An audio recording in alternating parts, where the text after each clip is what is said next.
Espero que ao assistir essa aula vocês estejam bem, estejam em paz, estejam em harmonia.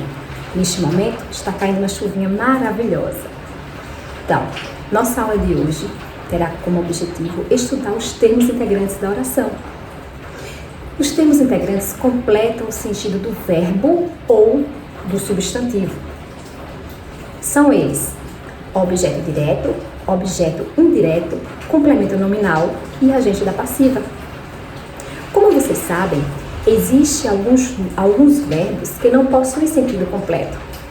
E esses verbos recebem o nome de verbos transitivos.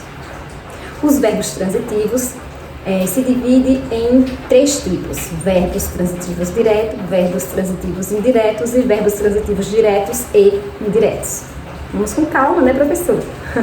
Vamos lá. Os verbos transitivos diretos têm como complemento um objeto direto.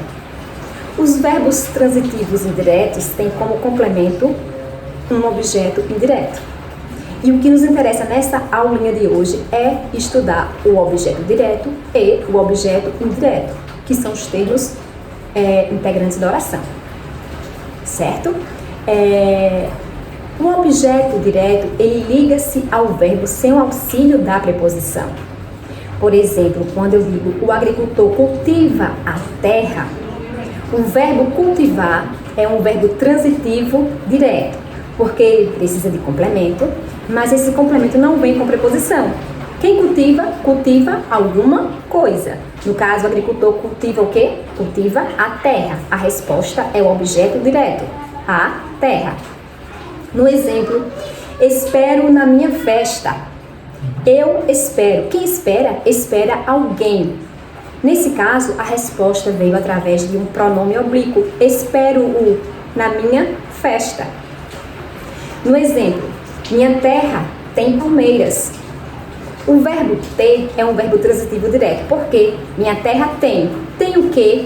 A resposta é o objeto direto, palmeiras. No exemplo, ele me ama. Observe, quem ama, ama alguém ou alguma coisa. Neste caso, ele me ama. Então, o objeto direto aí veio representado pelo pronome me. Ele ama a mim. Ele me ama. Então, lembrando que o objeto direto é o complemento do verbo sem o auxílio da preposição. Beleza? Vamos para o segundo termo integrante da oração, que é o objeto indireto. Neste caso, é o complemento do verbo com o auxílio da preposição. Mas, para aquelas pessoas que estão esquecidos dessa classe gramatical, precisa fazer uma notinha, colocar no caderno, né? Colocar e colar na parede em algum lugar para ficar visualizando, porque é necessário saber quais são as preposições. Então, no exemplo, eu gosto de poema. O verbo gostar, ele exige um complemento acompanhado de uma preposição. Quem gosta, gosta de algo ou de alguém. Eu gosto de quê? A resposta de poema é o objeto indireto. No exemplo, você duvida de mim? O verbo duvidar é um verbo transitivo indireto. Quem duvida, duvida de alguém ou de alguma coisa. A resposta, você duvida de quê? A resposta de mim é o objeto indireto. No exemplo, o povo não confia no presidente. O verbo confiar é um verbo transitivo indireto porque exige um complemento. Quem confia ou quem não confia em alguém ou em algo. Você não confia em quem? No presidente. No presidente é o objeto indireto. Este assunto interessa aos concurseiros. O verbo interessar é um verbo transitivo indireto, porque interessa a quem? Interessa aos concurseiros. A resposta aos concurseiros é o objeto indireto. Observe que no primeiro exemplo veio a preposição de, no segundo exemplo repetiu a preposição de, no terceiro exemplo é a contração em mais o, que é igual a nó, e no quarto exemplo a contração a mais os, que é igual a aos concurseiros. Então, todos os objetos diretos, eles vêm precedidos de preposição. O outro termo integrante da oração é o complemento nominal. Assim como há verbos que precisam de complemento, há nomes que também precisam de complementos, né? Então, o complemento nominal, ele completa o sentido de um nome, e esse nome pode ser um substantivo, um adjetivo ou um advérbio. E ele vem sempre precedido de preposição. Mas você não vai confundir com objeto indireto, sabe por quê? Porque você precisa estar de olho na palavra que está tendo seu sentido complementado ou completado. Se for um verbo, é objeto indireto. Se for um substantivo, adjetivo ou advérbio, é um complemento nominal. Se ligue. Ele mora perto da igreja, observe. Ele mora perto. A palavra que precisa de complemento aí agora é perto. Perto de quê? Da igreja. Da igreja é um elemento preposicionado e é o complemento nominal. Perto é um advérbio. Observe. João sente orgulho dos seus alunos. João sente orgulho. Quem sente orgulho de alguém ou de alguma coisa. No caso, João sente orgulho de quê? A resposta é o complemento nominal, dos seus alunos. Orgulho é um substantivo. O pai estava consciente do perigo que a filha corria. O pai estava consciente de que a resposta do perigo é o complemento nominal. E consciente é um adjetivo. Temos os 3 exemplos: perto, advérbio, orgulho, substantivo e consciente, adjetivo. O quarto elemento, o quarto termo integrante da oração é o agente da passiva.